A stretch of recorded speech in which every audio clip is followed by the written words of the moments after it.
Contando el cuento, con Ángel Guzmán. Buenas tardes a todas y a todos que nos acompañan de manera presencial y virtual.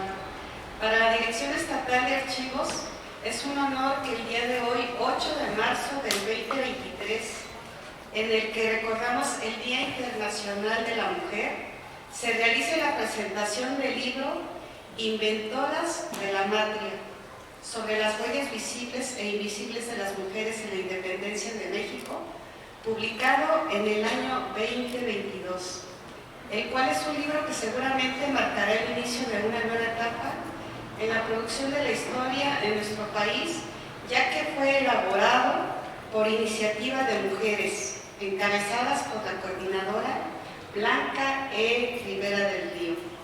Fue elaborado colectivamente por mujeres y además nos provoca a todas las mujeres a asumir el reto de escribir historias de mujeres, de visibilizar acciones de mujeres en nuestra historia y más aún de ser actoras en la hora presente para construir sociedad con igualdad de oportunidades para el desarrollo de todas y todos y en su momento escribir nuestra propia historia como personas y como sociedad.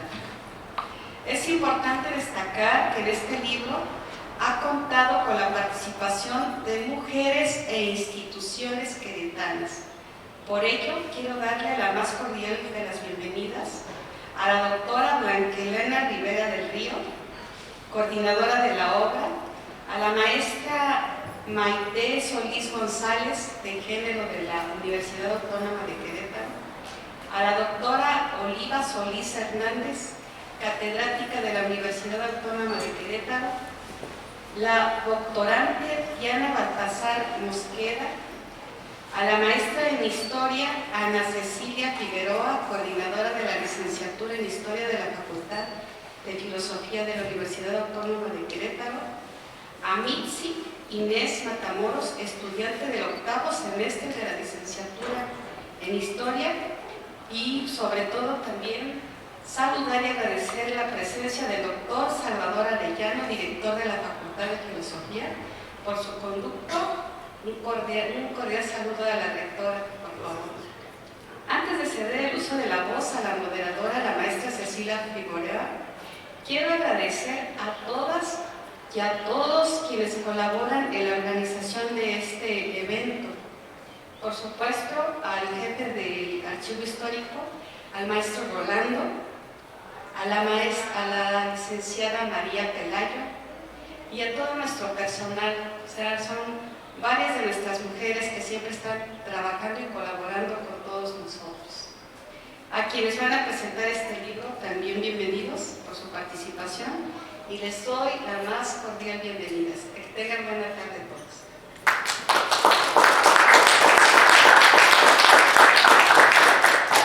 Buenas tardes a todas, a todes, a todos. Gracias por estar aquí en el Día Internacional de las Mujeres. Bueno, en primer término, yo quiero no robarles el micrófono a las protagonistas, porque obvio todos y todas venimos a escucharlas a ellas, pero sí quiero dar el contexto de por qué para la licenciatura en Historia de la Facultad de Filosofía de la UAP era fundamental que este libro, editado por la Secretaría de Cultura Federal y por el INER, Instituto Nacional de Estudios Históricos de las Revoluciones en México, se presentara este día y en este espacio. Venimos de un paro, todos los que estamos aquí lo sabemos, estamos todavía muy sensibles, yo diría que en la etapa de la operación cicatriz, y entonces a mí me dolió mucho como docente ver que entre las pintas de mi edificio donde imparto clase estuvieran unas en donde decían que los profesores y las profesoras de historia solo reproducíamos los discursos heteropatriarcales machistas. Ahí no voy a decir nada de nuestra defensa, solamente quiero que tengan en cuenta que el heteropatriarcado tiene más de 2000 años y desestructurarlo pues no ha sido sencillo. Pero estas mujeres escritoras, historiadoras, sociólogas, antropólogas que tenemos aquí son un ejemplo para las nuevas generaciones. Blanca Rivera del Río, la doctora Oliva Solís Hernández, la maestra Diana Baltasar Mosqueda, Maite Solís Hernández. Ellas son nuestro ejemplo y ellas nos demuestran este día y todos los días a las mujeres que la pluma puede llegar a ser más filosa que la espada. Entonces, a las nuevas generaciones de historiadoras y de historiadores, pues hay que seguir este ejemplo. En México tenemos muy pocas décadas de estar historiando, sobre todo las revoluciones sociales como Independencia y Revolución. Para el periodo de la independencia, con perspectivas de género, tenemos a Celia del Palacio, las mujeres de la tormenta, adictas a la insurgencia. Para el caso de la revolución tenemos a Elvira Hernández Carballido, a Sandra Flores Guevara, a Marta Eva Rocha, entre otras muchas, voy a dejar muchas fuera. Yo lo que les quiero decir es que este evento en este día es para ustedes, para el público en general, pero específicamente para las y los historiadores en formación, porque estas mujeres nos vienen a demostrar cómo sí se puede deconstruir la historia, dicen en la introducción, para dejar atrás el heteropatriarcado, el racismo con el que se ha construido la historia y todos estos atavismos que todavía nos acompañan. Entonces, sin más, les di este preámbulo porque justo vamos a arrancar con unas palabras breves de la estudiante de octavo semestre de la licenciatura en Historia, Mitzi Matamoros, parista. Ella estuvo un mes en el paro. Y yo le decía que para mí era importante que ella viniera a hablar de la relevancia de esta forma de escribir la historia. Adelante, Mitzi, gracias por acompañarnos. Muchas gracias, y pues sí, seré breve para no robarles el espacio aquí a las ponentes. Y antes que nada, para pasar a esta presentación misma del libro, me gustaría recalcar una vez más esta importancia de pues tener esta nueva bibliografía escrita por mujeres, de las mujeres, pero no solo eso, sino es un escrito de género, y también estaría muy interesante que pudiéramos al futuro tener escritura de personas no binarias, hablando también de sus experiencias o buscando sus experiencias en la historia y presentándonoslas. Y pues sí, yo viví el paro muy orgullosamente ese año, ese mes en la UAC, y recuerdo, hablando como de las pintas, que muchas venían como a esto de mirar a quién está haciendo la historia, ¿no? Realmente yo recuerdo que muchas de las cosas que vi en mis clases sí eran escritos, ensayos, tesis, documentales o libros hechos por hombres blancos, heteropatriarcales, que también obviamente sí tuve muy buenas experiencias en donde muchas veces logramos investigar sobre quizá mujeres como las virreinas, o leímos sobre los niños en Chile, también vimos como personas con sordera, e incluso vimos, recuerdo un ensayo de una mujer, más bien de un hombre trans. Entonces esas cosas se me hicieron muy impactantes para mí durante la carrera, pero lo que se me hizo más impactante es que fueran la excepción y no la regla. Y es lo que deberíamos de hacerlo, ¿no? Deberíamos de realmente empezar a tomar esta nueva bibliografía que está surgiendo, que habla de de los grupos minoritarios, de las mujeres, de las personas no binarias, etcétera, e incluirlos en nuestros propios programas para poder entonces ver cómo es que se vivió esta historia que de seguro ya conocemos y ya hemos visto a través de esta perspectiva heteropatriarcal del hombre, a través de ahora de estas nuevas visiones, ¿no? Entonces, por lo mismo es que se me hace importante, y a la comunidad parista y a los futuros historiadores se nos hizo importante pues demandar incluso pues que se incluyeran estas nuevas bibliografías en nuestro, pues en la carrera, ¿no? Que lo pudiéramos ver realmente. Y pues sería maravilloso que este libro que se va a presentar el día de hoy fuera incluido pues en lo que se va a mostrar a historia virreinal en las siguientes generaciones. Y pues sin más, me gustaría regresarles las palabras. Muchas gracias.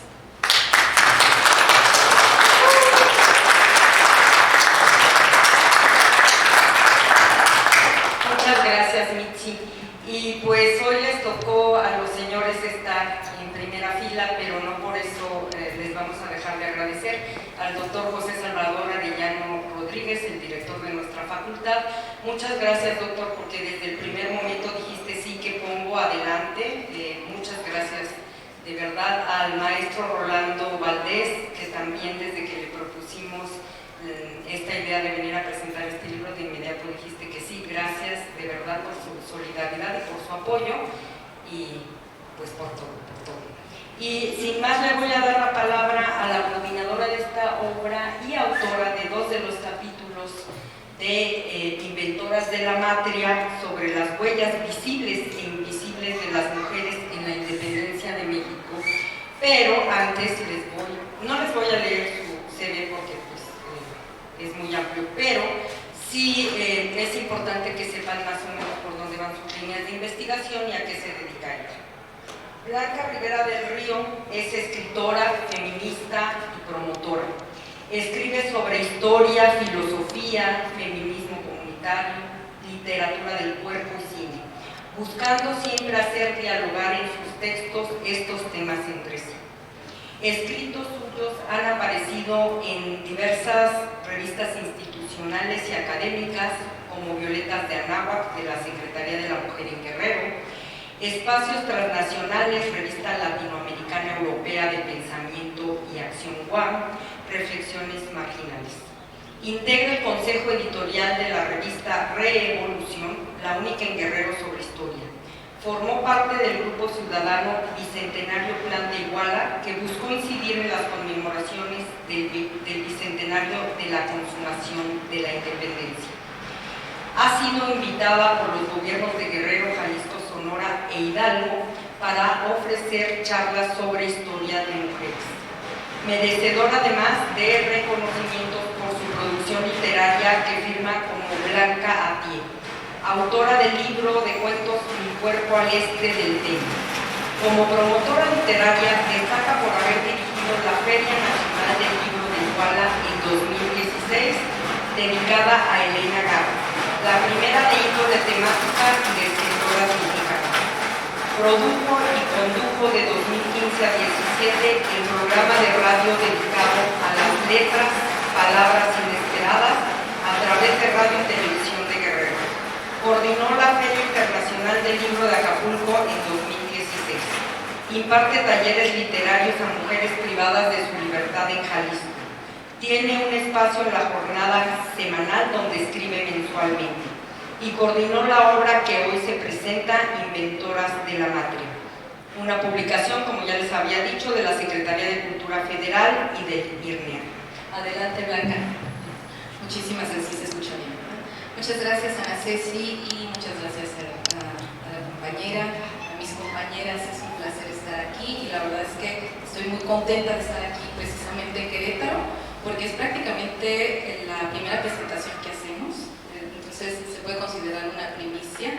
Y sí, a mí me es muy significativo que sea aquí, además porque, lo tengo que decir abiertamente, la Universidad Autónoma de Querétaro, cuando ideamos este proyecto, la idea de este libro, pues la Universidad Autónoma de Querétaro toqué puertas, por supuesto, ¿no? Es importante decir que este proyecto comenzó pues de manera independiente. Ahí, como Ana Ceci lo comenta, nos involucramos en un grupo ciudadano en las conmemoraciones de los 200 años de la consumación de independencia, y todo giraba pues alrededor del debate de quién es el padre de la patria, ¿no? Si este debate, Iturbide o Hidalgo, ¿no? O los padres de la patria, ¿no? Porque también se habla de 4 padres de la patria.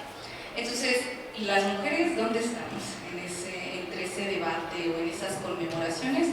Pues la verdad es que más invisibilizadas, ¿no?, que nunca, porque todo el fervor, todo el debate se concentra pues en quién es el padre o los 4 padres, ¿no?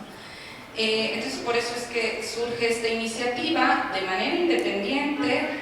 Claro que se tocan puertas institucionales, comenzando por los gobiernos, porque creemos que el feminismo pues es político, creemos que tiene que haber una obligación también, no solo en un ámbito académico, sino también en un ámbito institucional, político, ¿no? y que también pues, los gobiernos deben de incidir en esto, ¿no? Porque es muy padre la cuota, es muy padre las mujeres, la paridad y todo, pero en la práctica sigue habiendo pues seguir tocando puertas, ¿no? Y bueno, pues la verdad es que, como les comento, tocamos puertas en otras universidades, y la Universidad de Querétaro fue de las primeras que me dijo, le entramos. Bueno, aquí está Maite, mi compañera Maite, fue el primer vínculo, prácticamente ella y yo olvidamos o soñamos, ¿no? Y bueno, ha sido una aventura, ha sido un viaje que nos ha llenado de mucha experiencia, de mucho encuentro con mis compañeras, porque si algo nos quedó también muy claro con Maite al inicio, fue que debíamos de hacer algo diferente, algo que también inspirara. Y eso solo es posible a través de un diálogo intergeneracional. Como dice la compañera, ¿no? Ella le encantaría ver que hablemos de dónde está la historia de las mujeres de las personas no binarias. Sí, claro, eso es la parte, por supuesto, que falta, ¿no? Y que esto solo se hace posible en los feminismos intergeneracionales. No hay que tenerle miedo. Yo siempre he dicho que no hay que tenerle nunca miedo al feminismo intergeneracional, ¿no? Que es muy rico. Entonces, ustedes se van a encontrar, incluso desde la introducción misma, ahí lo explicita, lo explica, que este es un viaje intergeneracional. Aquí encontraremos a feministas, doctoras, investigadoras, académicas, como la maestra Oliva, otras pues, que no pueden estar todas presentes, ¿no? Porque el libro es muy amplio, investigadoras de Guadalajara, de la Universidad Nicolaita, bueno, la misma compañera Diana, que es investigadora, pero también el otro reto era hacer algo interdisciplinario, no solo intergeneracional, que abarcara diferentes ámbitos de las mujeres en la independencia, sino también hacer el otro reto, aparte del intergeneracional, era hacer algo interdisciplinario. Por eso es que se convoca, se crea el grupo, se convoca pues a otras compañeras de otras disciplinas, especialistas de otras disciplinas, como escritoras, incluso escritoras literarias, psicoanalistas incluso, compañeras que están en estudios críticos de género, que estudian feminismos decoloniales, para toda esta riqueza del diálogo, porque esa es otra, como ya bien lo dijo Ceci. Este libro lo que pretende es, fíjense, despatriarcalizar la historia de mujeres, porque la historia de mujeres se nos ha socializado y se nos ha presentado más la independencia.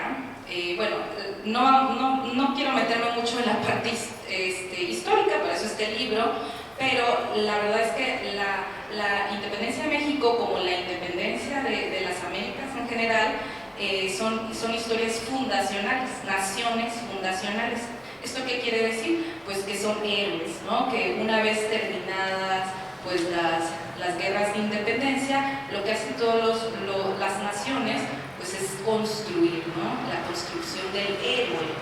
A la par, construir a la heroína, porque también la heroína pues es una construcción social, ¿no? El héroe fundacional es una construcción social.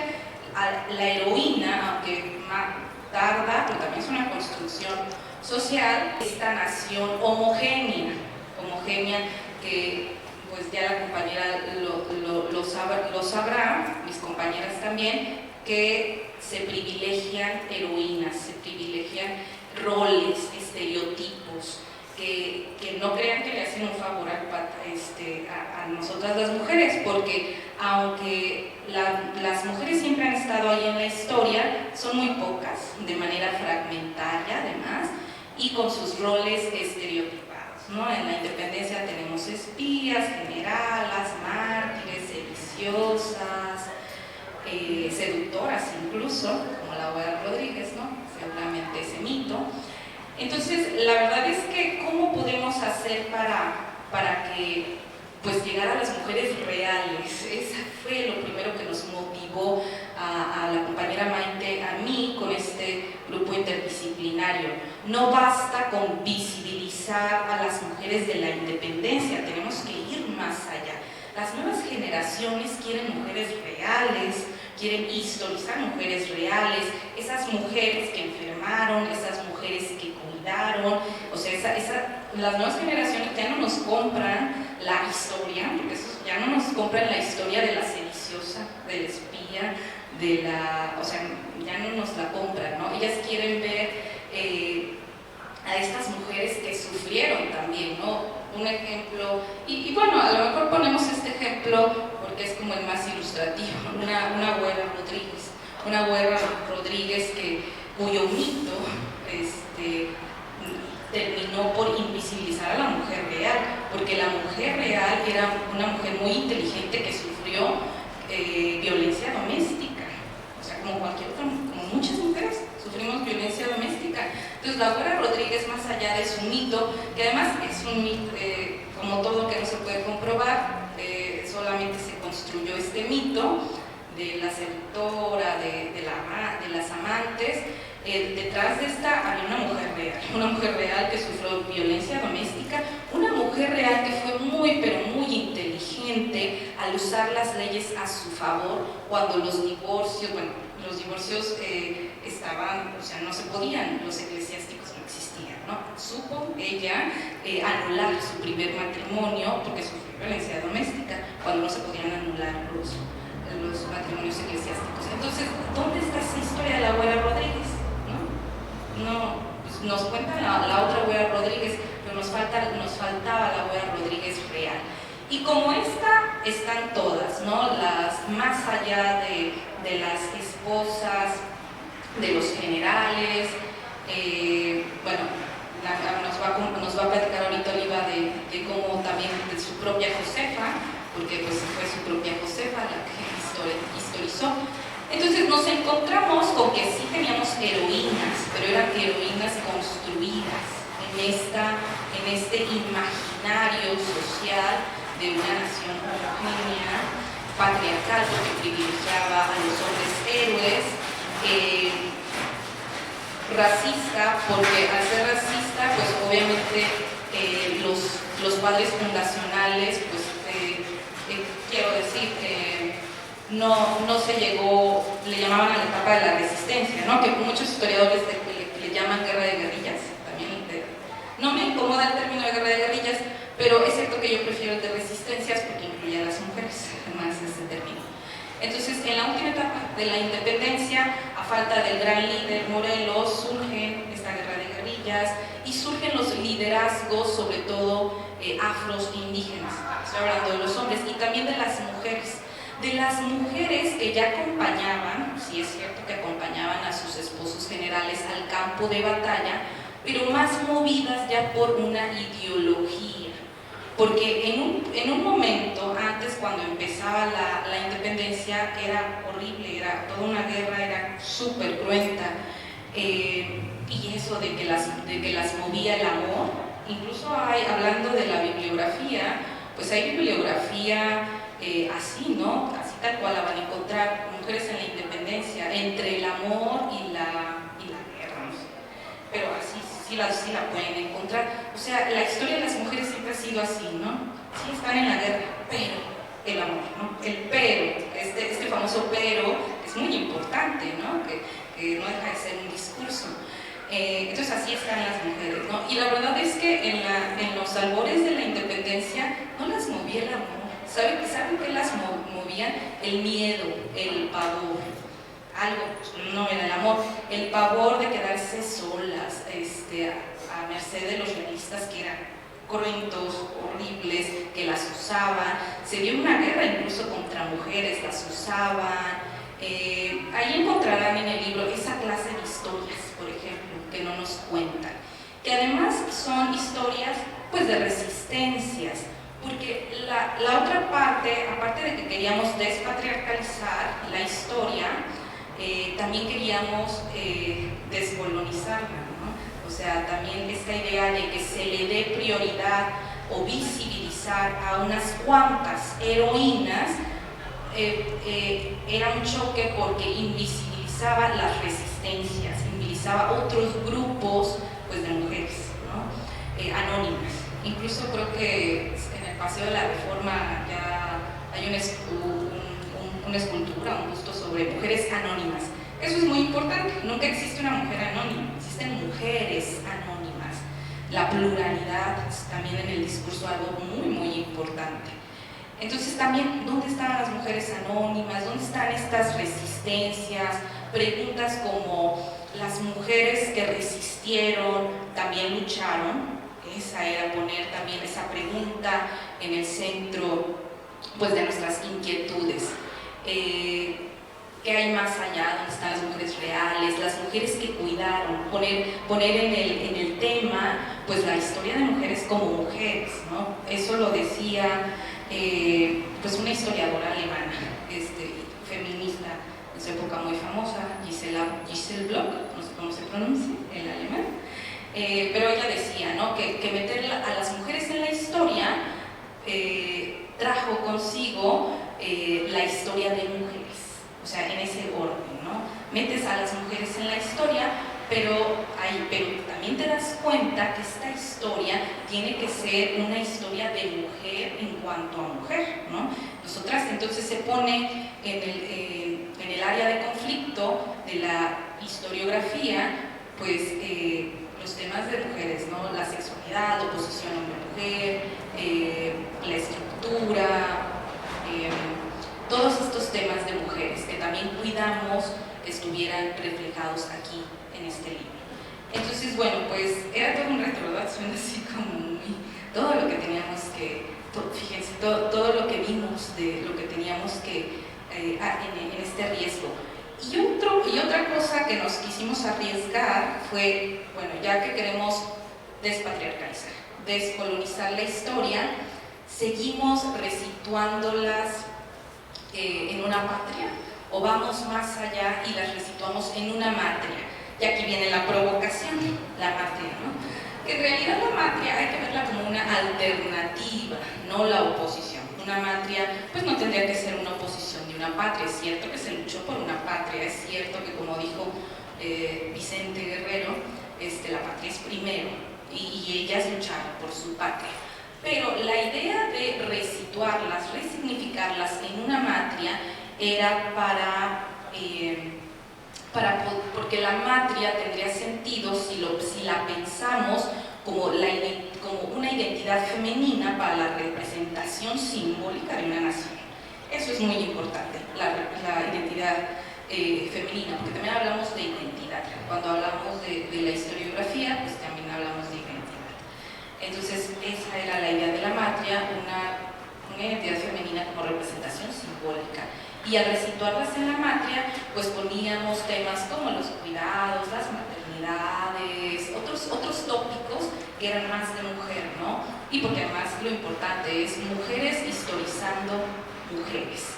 Bueno, sobre esto de mujeres historizando mujeres, sobre la metodología, sobre todo cómo surge, pues bueno, ahora sí le cedo la palabra a Maite.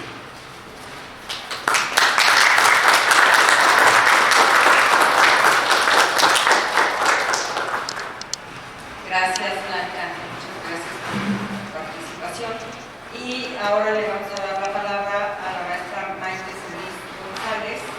Ella es de la Coordinación de Igualdad de Género UAC y aquí no venía, le decía en su semblanza, pero es súper importante que les diga porque la formación creo que es estructural. Maite es socióloga y es maestra en antropología. Esto creo que no tenía más obviado. Y es docente de la Facultad de Ciencias Políticas y Sociales de esta universidad, en donde imparte cursos vinculados a la antropología y la sociología de la salud, género, sociología latinoamericana, diseño de investigación, acción participativa y resolución de conflictos. Ha impartido conferencias, seminarios y participado en diplomados en la Autónoma de Querétaro, en la Benemérita de Puebla, en el Colegio de Michoacán, y con la Corporación Jaján de Colombia, temáticas de género, atención y prevención de la violencia, organización comunitaria y prácticas de salud. Ha participado en diversos proyectos de investigación en temas de organización comunitaria, campesina, grupos de producción agrícola, violencia de género, medicina tradicional, participación ciudadana y afromexicanos. Ha trabajado en comunidades indígenas y campesinas en los municipios de Amialco y Tolimán, en el estado de Querétaro, en procesos de educación popular en organizaciones de la sociedad civil y colectivas feministas de 2010 a la fecha. En 2018 se incorpora la unidad Género UAC, que ahora ya es una dirección de igualdad de género y no discriminación, como coordinadora de formación e intervención, en donde es la responsable de la red de estudiantes Red Genera y del grupo de mujeres Espacio Terapéutico. En Inventoras de la Matria se publicó, como ya lo dijo Blanca, con la colaboración de la Coordinación de Igualdad de Género de la UAC, y allí en esta obra la maestra Maite es coautora junto con Blanca Rivera de la introducción, en donde nos hablan de toda la compleja metodología de lo que implica hacer historia de género. Entonces le damos la palabra a Maite. Muchas gracias por la invitación, por el espacio en el marco del 8 de marzo, una fecha muy importante para las mujeres. Y bueno, primero les voy a decir que me pone nerviosa estar con mujeres tan valiosas, ¿no? Que han escrito sobre otras mujeres, que trabajan con ellas, pues todo el reconocimiento. Para mayor elocuencia voy a leer algo muy breve sobre la participación que yo tuve en este proceso como parte de este espacio institucional de género en la universidad. Las mujeres en la construcción de la matria. El intercambio entre la instancia de igualdad de género y la coordinación de este importante y valioso texto, Inventoras en la Matria, inició en el 2021. En el proceso se construyeron espacios para la reflexión, el análisis, revisión y dictamen de ensayos y la difusión para la participación en la universidad. Durante el mes de marzo de este año se pensó en la construcción del taller ¿Quién historiza a las mujeres? Mujeres que escriben sobre mujeres. El objetivo fue brindar herramientas metodológicas contextuales para identificar a mujeres reales como sujetos históricos y políticos, desde la historiografía y la literatura. El taller lo impartió la compañera y doctora Carla Ulloa, quien es historiadora del Colegio de Estudios Latinoamericanos de la UNAM. En este espacio participaron algunas escritoras del libro y se posibilitó el fortalecer y observar con ojos críticos y analíticos los discursos patriarcales y jerárquicos que naturalizan las relaciones de género, cuestionar nuestro quehacer con la intención de escribir una historia justa sobre las mujeres, que muestre sus luchas y haga visible su participación en la búsqueda colectiva en la historia de México como parte de América Latina. Ser guiadas por una perspectiva de género, feminista y crítica que acompañe el lenguaje, la representación simbólica de las mujeres, el análisis de la posición hombre-mujer y la marginalidad femenina en las estructuras sociales, permite dar forma a una escritura distinta. Es darle vida y voz al colectivo de mujeres que hicieron y escribieron la historia. Quienes participaron en este intercambio de formación son parte de las siguientes instituciones educativas y es importante nombrarlas: la Universidad Autónoma de Querétaro, el Instituto Rosario Castellanos, Grupo Bicentenario, por supuesto, Universidad de Guadalajara, la Autónoma del Estado de Morelos, la Autónoma de México, la Revista Revolución, la Escuela de Bellas Artes de Toluca, Editorial Casa de la Historia de la Educación, Defensoría de Derechos Humanos de Oaxaca, Instituto Nacional de Estudios Históricos de las Revoluciones de México, Universidad Michoacana, Universidad Popular Autónoma del Estado de Puebla, Claustro de Sor Juana, Universidad Autónoma del Estado de Morelos, Universidad Popular del Estado de Puebla, Fondo Nacional para la Cultura de las Artes, del Sistema Nacional de Creadoras, Universidad Nacional Pedagógica, Centro de Investigaciones y Docencias Económicas. A todas las mujeres que escriben sobre mujeres, a todas ellas agradecemos su pluma y su mirada. Sabemos que la lucha es esencial para nombrar y construir otros mundos posibles. Y bueno, pues esta breve participación me gustaría cerrarla con la siguiente frase, diciendo que la organización de las mujeres es tan antigua como las sociedades mismas. Las mujeres nos agrupamos, nos acuerpamos en la búsqueda de compartir con aquellas que reconocemos como iguales.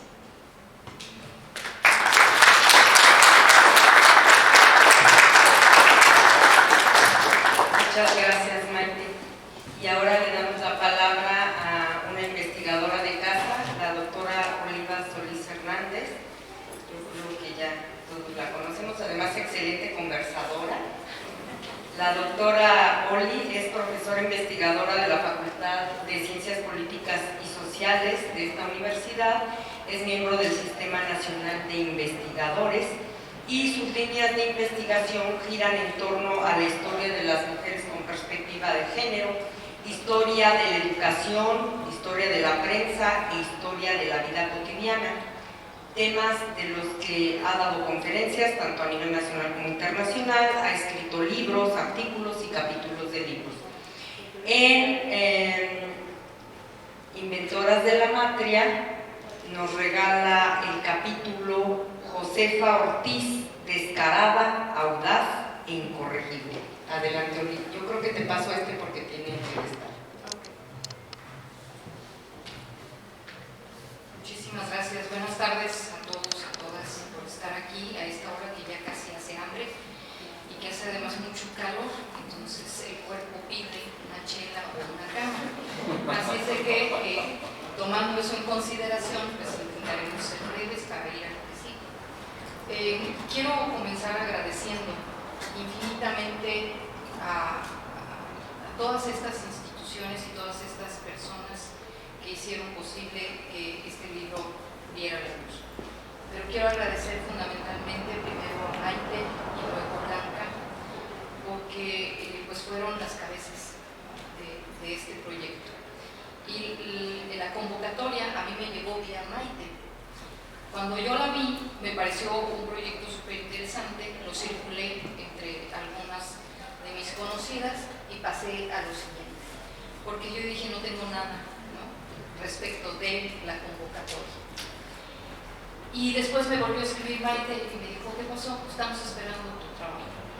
Y entonces dije, es que no sé, no tengo nada, que déjame ver a ver qué se me ocurre, qué pienso. Y en ese momento, como parte de esta línea en la que he estado empezando a incursionar, que es la historia de la educación, yo había estado revisando algunos libros de texto, tanto del periodo porfiriano como del siglo XX mexicano. Y entonces dije, pues aquí hay material, ¿no? Entonces me pregunté cómo en los libros de texto aparece Josefa Ortiz de Domínguez. Y yo dije, de Domínguez, ¿no? O sea, ya de entrada el propio nombre nos hace vincularla a un varón. Y con toda la conciencia del mundo yo decidí dejarla solo Josefa Ortiz y quitarle el de Domínguez. Después me puse a revisar desde la teoría de los estudios de la historia de las mujeres y el género, cómo es que se nos ha representado, y entonces empecé a buscar en algunas de las historias de México cómo aparecemos o no aparecemos las mujeres. Y lo más frecuente es esta segunda alternativa, no aparecemos. Y las veces que aparecemos, además, lo hacemos de una manera muy mínima, siempre asociadas con varones, y la mayoría de las veces de forma negativa, ¿no?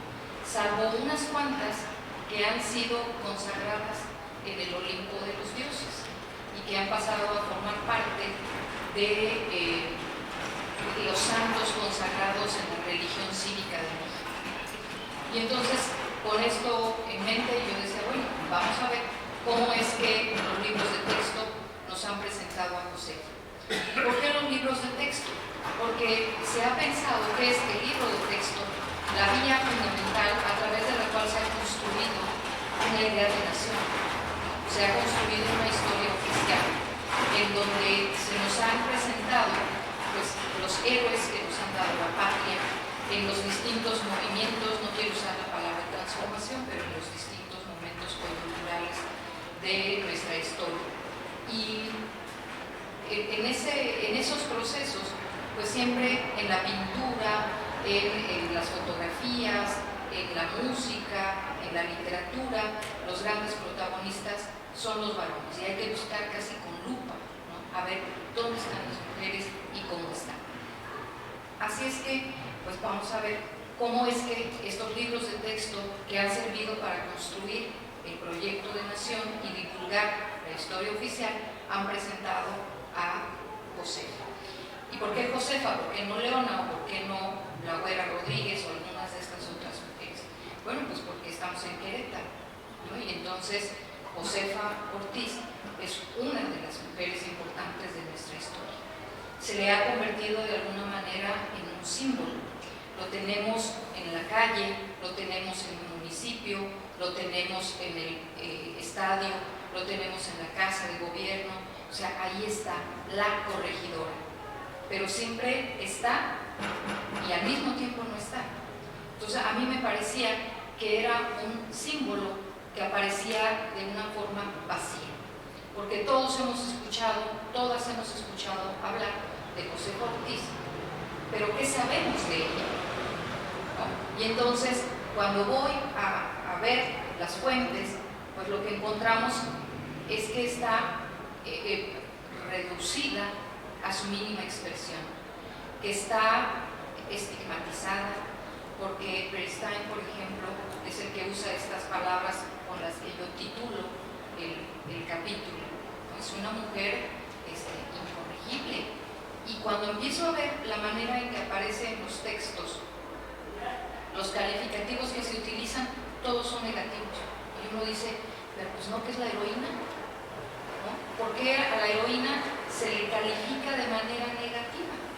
Fíjense, cuando la encierra el corregidor, la encierran porque temen que en su desbordamiento vaya a cometer una imprudencia, ¿no? Entonces la corregidora es una imprudente, la corregidora es una descarada, la corregidora es incorregible, la corregidora es, y ahí en el texto, luego lo leerán, en el texto viene pues como en los distintos libros de texto que se han producido entre 1953 y el 2014 se le ha calificado, ¿sí? Y entonces pues voy haciendo el análisis de estos libros de texto en los distintos momentos, las reformas, etcétera, y a pesar de que se han propuesto nuevas ideas respecto de la historia, se han reformado las políticas públicas, la manera en la que aparece Josefa en los libros sigue siendo la misma. Entonces, si eso es con Josefa, que es la heroína de la independencia nacional, ¿qué podemos esperar de otras mujeres que no son heroínas, ¿no? Que somos el común del pueblo, ¿no? ¿Dónde estamos en la historia? Y desde ahí es que yo propongo, y eso es parte de lo que he intentado hacer en esta línea de hacer historia de las mujeres con perspectiva de género, recuperar a las mujeres de carne y hueso, ¿no? Recuperar a las mujeres con su nombre y apellido en su circunstancia, para desde ahí posicionarlas y para desde ahí valorar lo que hemos hecho, poco o mucho. ¿Por qué? Porque históricamente está probado, no hemos tenido las mismas condiciones materiales que los varones. Entonces, si no hemos tenido las mismas condiciones, no podemos juzgarnos de la misma manera, ¿sí? ¿Hasta cuándo es que hemos tenido oportunidad de ir de manera masiva a las universidades? ¿Hasta cuándo es que las mujeres hemos podido participar en los distintos campos disciplinares en más o menos igualdad de condiciones? O sea, plantearnos estas preguntas y dar cuenta de estas desigualdades es parte importante para rehacer la historia. Y desde ahí, pues por supuesto, releer y posicionarnos. Y y entonces vamos a ver que la visión que tenemos del pasado cambia de color. Muchas gracias. Hay que leer el libro. Creo que se apagó. Bueno, finalmente le vamos a dar la palabra a la doctorante Diana Baltasar Mosqueda. Ella es doctorante en estudios novohispanos por la Universidad Autónoma de Zacatecas y es licenciada y maestra en historia. Desde la licenciatura ha venido trabajando en la línea de la historia de las mujeres y de género, con temáticas como criminalidad femenina, violencia contra las mujeres y conflictos en la vida de parejas siglos XVIII y XIX. Forma parte del comité editorial de la revista Ecúneme de la Facultad de Ciencias Políticas y Sociales de la UAC. Fue integrante del grupo de trabajo Historia de Género y de las Mujeres siglos XVIII-XX del Instituto de Investigaciones Históricas de la Nicolaita del 11 al 2016 y es autora del capítulo Entre cartas y tertulias, la participación de las mujeres michoacanas en la independencia de México, en el libro que hoy nos congrega. Adelante, Diana. Bueno, pues primeramente agradecer el espacio en el libro, evidentemente que cada vez exista más la intención de mujeres de escribir sobre mujeres y para mujeres, y pues el espacio de presentar el libro el día de hoy. Mi participación también será breve, y sobre todo creo yo que trataré de rescatar un punto del libro, entendido como un todo, porque a pesar de que pues, tiene sus partes y sus capítulos y que fue escrito de una manera muy diversa, pues podremos verlo como un todo. Y creo que lo que busco rescatar de ahí y en lo que yo traté de mencionar en la parte que yo escribí, pues tiene que ver justo con la diversidad de las mujeres y la diversidad de la participación de las mujeres en el movimiento de independencia, ¿no? En ese sentido, pues creo que cada vez es más reconocida la idea de que hay una gran diversidad de mujeres y son muy diferentes las realidades que todas vivimos. Sin embargo, aún existe por ahí mucho arraigo, sobre todo a ver a las mujeres novohispanas de siglos XVI, XVII, XVIII, inclusive las primeras décadas del siglo XIX, pues como sujetas, o inclusive ni siquiera sujetos, sino como entes que están ahí pasivos, inmóviles, ¿no? Y que solamente eran como receptoras y seres oprimidos por el sistema patriarcal novohispano. Evidentemente se había una opresión, pero ante esa opresión creo que es importante ver que eran mujeres activas, que se movían y que, como ya lo dijeron, pues resistían desde distintos espacios. Y hay algunas que es más fácil localizarlas en las fuentes por la misma naturaleza de las fuentes mismas, y hay otras a las que hay que buscar y a las que tristemente no hemos podido encontrar aún todos sus nombres, pero que sabemos que están ahí y que podemos representarlas a través de las figuras de otras mujeres, ¿no? Como el caso de Josefa Ortiz, por ejemplo, pero al menos en el caso concreto de Michoacán, pues yo empiezo rescatando dos figuras de mujeres que, aunque eran parte de la élite, pues, y de un grupo con privilegios, pues debemos entender su contexto histórico y a qué respondían las necesidades de su participación.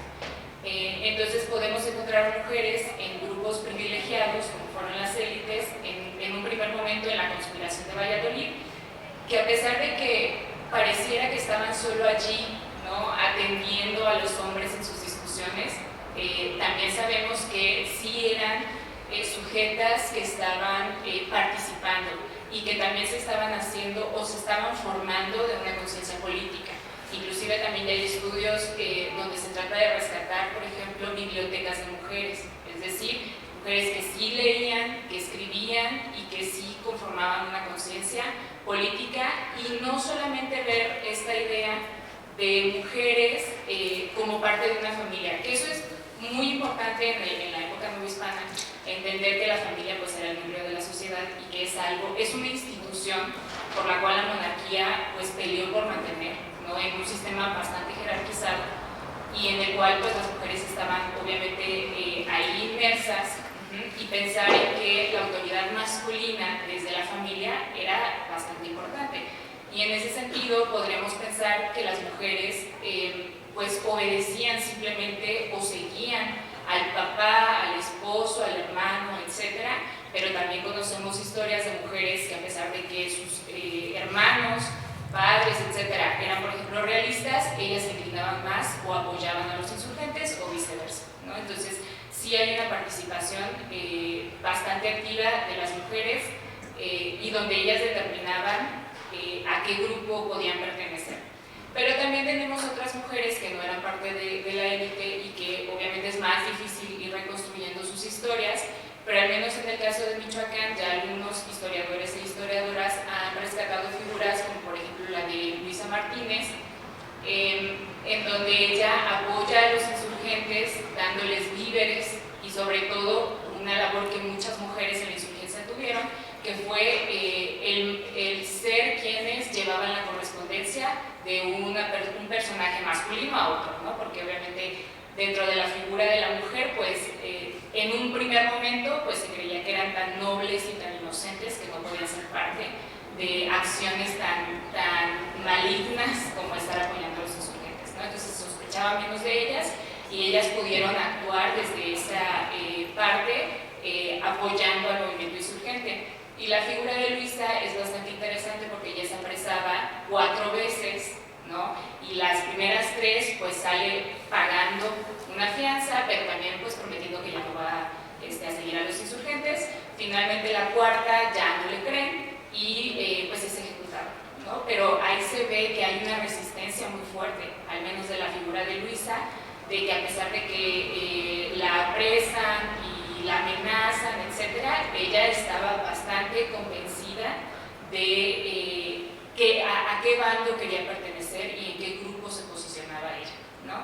Y también la figura de Bernardina Espinosa, que pues su figura también es bastante representativa porque ella simplemente alentó el triunfo de una batalla insurgente y por eso es apresada, ¿no? Por mostrar cierto fervor de apoyo hacia los insurgentes y entonces ella es apresada, pero en el discurso de su juicio, pues ahí ya hay muchas luces que nos dejan ver que sí hay como cierto miedo por parte de las autoridades a la figura de la mujer, ¿no? Como apoyo a los insurgentes.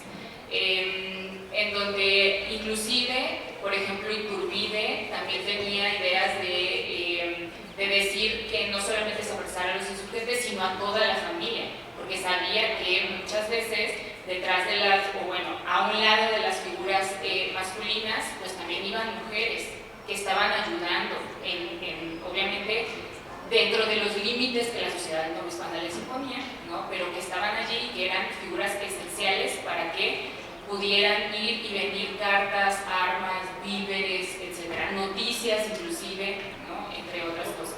Entonces, a pesar de que las mismas autoridades determinan que lo que hace Bernardina no era motivo para ser ejecutada, consideran que sería un buen ejemplo para otras mujeres de evitar en la calle estar manifestando sus intenciones de apoyo a los insurgentes. Por eso se determina pues, que va a ser ejecutada y finalmente es ejecutada, ¿no? Pero aquí lo que vemos es pues, una gran diversidad de mujeres, desde mujeres que vivían en las élites, en las ciudades importantes, hasta mujeres que vivían en espacios rurales, en donde con lo poco que tenían económicamente apoyaban al grupo insurgente, entre otros, y que obviamente dentro de todos estos discursos también vemos muchas cosas, como ya se mencionaba, de ideales femeninos, ¿no? Porque en algunas por ejemplo en el caso de Bernardina, también se le acusa de seducción a las tropas realistas, que eso es algo que constantemente se va a ver en el movimiento de independencia, ¿no? Que se le acusa a las mujeres de que utilizaban sus encantos para hacer que los realistas se fueran al bando insurgente. Entonces ahí hay como todo una situación del contexto de la época que cae en la idea del honor femenino y de la virginidad femenina y de cómo las mujeres supuestamente la única arma que ellos consideraban podía tener pues era su belleza para atraer a otros.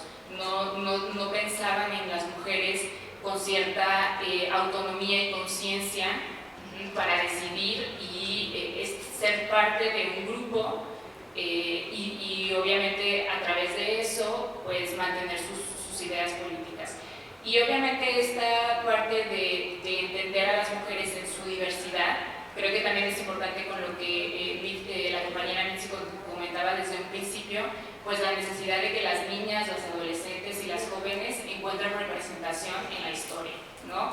Que sepan que sus ancestras han sido parte de la historia y que ellas pues también están siendo parte de la historia que estamos construyendo hoy. Y sería todo.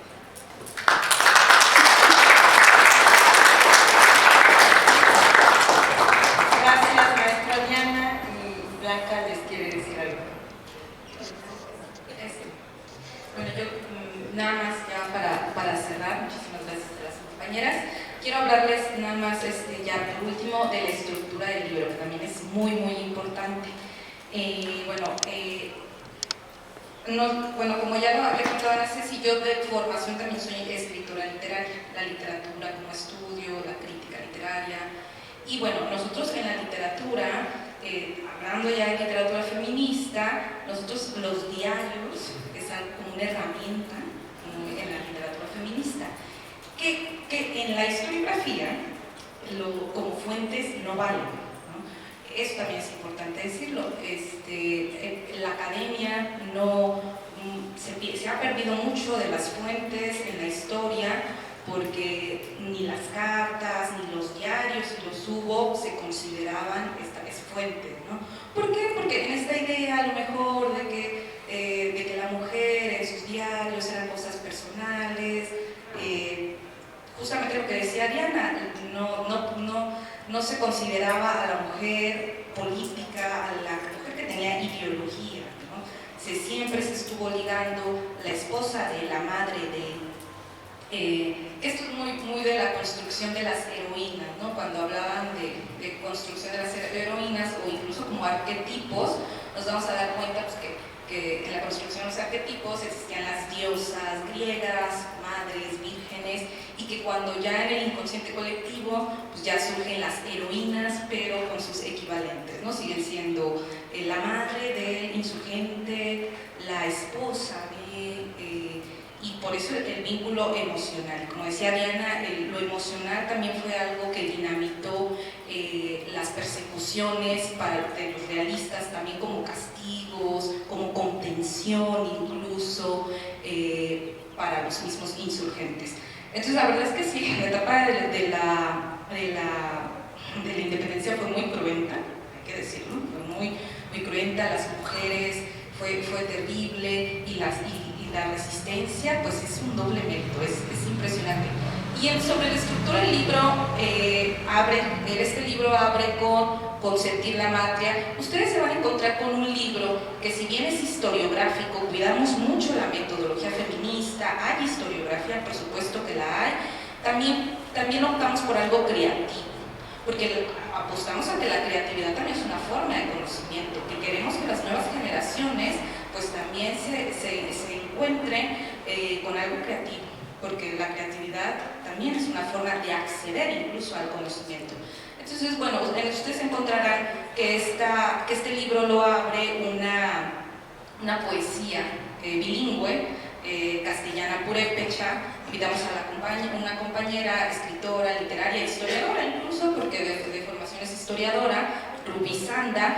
Ella se imagina y intuye a sus ancestras pues como un jardín, ¿no? Como las semillas, y bueno, se van a encontrar con esta poesía bilingüe. Ella misma traduce su sentipensar al castellano, ¿no? Y luego está el apartado de las heroínas, pero que quisimos deconstruir, ir otras huellas, como lo hace la doctora Oliva con su Josefa, como lo hace una compañera con la Güera Rodríguez, con Rita Pérez Jiménez, que también era Rita Pérez de Moreno, ¿no? Por Pedro Moreno, porque es la esposa de Pedro Moreno, pero ya, Rosita Pérez Jiménez, donde se habla de una maternidad ideológica. Antonia Nava, que Antonia Nava pues también fue la consumadora de la independencia, también hay que hablar de ella como también una maternidad ideológica y no como la esposa del general catalán, ¿no?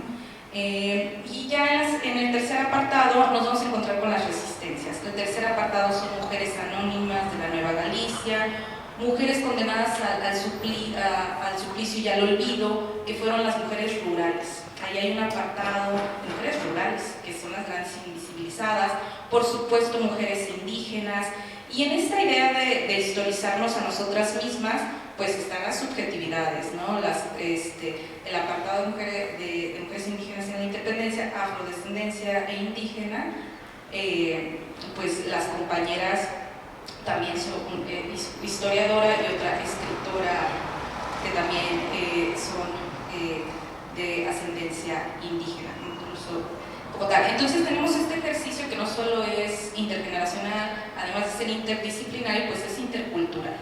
Entonces se van a topar con este libro. Y ya el último apartado corresponde a dos ensayos sobre una crítica literaria feminista, y el cierra Matria Negra en esta idea de que, como lo decía Audre Lorde, y creo que me gustaría cerrar con esta frase de Audre Lorde, no sé si Audre Lorde, ella como feminista dice que en esta idea de descolonizar, ¿no? El padre blanco dijo: pienso, luego existo. La poeta negra que todas llevamos dentro nos dice: siente, luego puede ser libre. Es decir, hacer de los sentimientos algo poderoso en las mujeres, ¿no? Algo con lo que vamos a resistir, pero con lo que también vamos a construir. Entonces, bueno, pues esta idea también se vincula un poco con la Matria Negra. Entonces, bueno, pues esa es la estructura que van a encontrar, un libro, todo un diálogo, todo un viaje, pues que esperemos que inspire y que no sea, que inspire a historizarnos entre nosotras. Y bueno, pues espero que las nuevas generaciones, porque pues sí pensamos mucho en las nuevas generaciones, por supuesto. Gracias.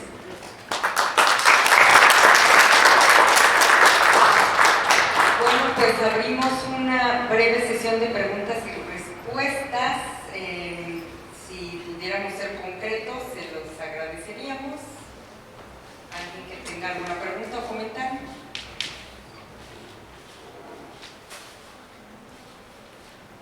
¿No? Pues entonces le voy a dar la palabra al maestro Rolando porque tiene muy buenas noticias.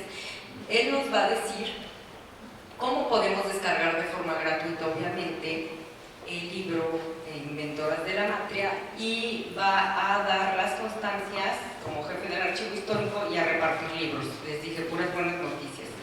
Y antes quiero despedir, gracias a la Dirección de Comunicación y Medios, que siempre nos apoya con la transmisión en vivo, especialmente a la maestra Alejandra Mendoza, a Denise Macías, que siempre están aquí al pie del cañón, y le doy la palabra al maestro Rolando, y a ustedes muchas gracias por su atención y por su asistencia.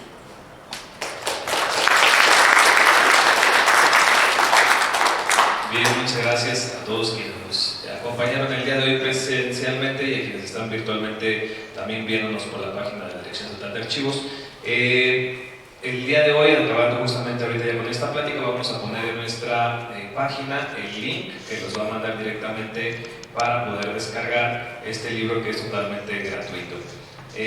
También, haciendo un comercial rápido, este mes aquí en la dirección tenemos el libro de Nuestra Voz al Balcón, Mujeres Queretanas en la Historia, que también está totalmente gratis para poder descargar desde cualquier plataforma, PDF, para que también lo puedan ustedes tener en casa. Y también, bueno, a quien todavía no se acostumbra a tener en PDF, lo tenemos a la venta también aquí en la biblioteca de la Dirección Estatal de Archivos, aquí en Madero 70. Y bueno, pues no me queda más que agradecer a nuestras ponentes y escritoras de este libro, a la doctora Blanca Elena Rivera del Río, a la doctora Oliva Solís, a la maestra Diana Baltazar, a Mitzi Inés Matamoros y a la maestra Maite Solís González. A quien les pido les demos un fuerte aplauso.